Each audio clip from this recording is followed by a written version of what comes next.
tocado o no ese pico, lo que estamos viendo es cómo esa inflación está castigando a las economías del área del euro de manera muy asimétrica. Clara Ramos, muy buenas tardes. Has estado buceando en esas cifras de la eurozona. ¿En qué lugar queda España y cuál es la diferencia? ¿Por qué España está teniendo una cifra de inflación tan alta en comparación con el resto de economías del euro? Sí, desde la creación del euro en el 99, la eurozona nunca había experimentado esta dispersión en las cifras de inflación.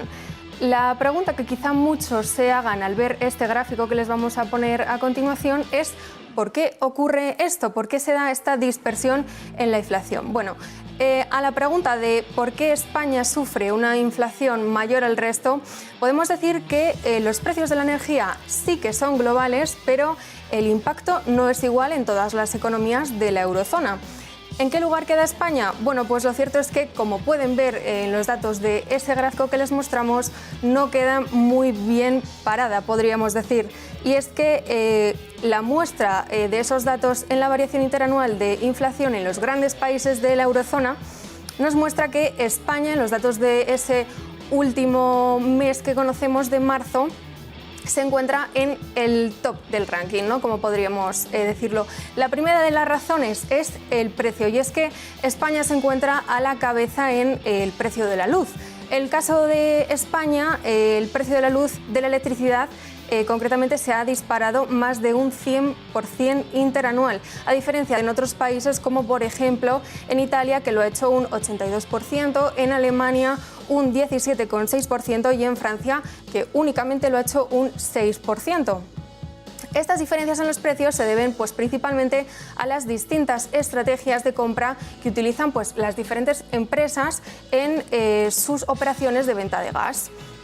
Como vemos, las diferencias en los precios con esas cifras de inflación son abismales, pero no son las únicas. La segunda de estas diferencias son los tipos de contratos, y es que en los datos del IPC de España proporcionados por el INE no se tienen en cuenta todos los contratos, solamente se tienen en cuenta aquellos contratos regulados, es decir, los cuales los precios están vinculados directamente al mercado mayorista y que por tanto el precio del megavatio hora que pagamos es más probable que varíe.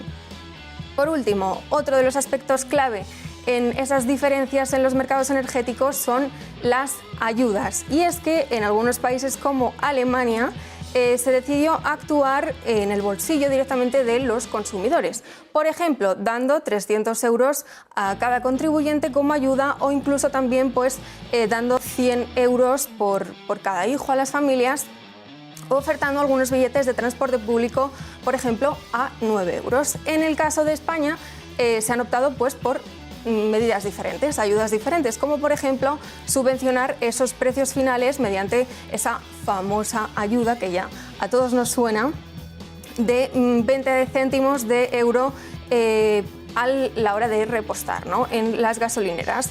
Lo que sí está claro es el objetivo, ¿no?, de todos estos países de la eurozona, que es acabar con la inflación, pero no está tan claro cómo hacerlo o el camino a llegar a él al partir de unas situaciones tan dispares en las economías. Bueno, pues efectivamente, economías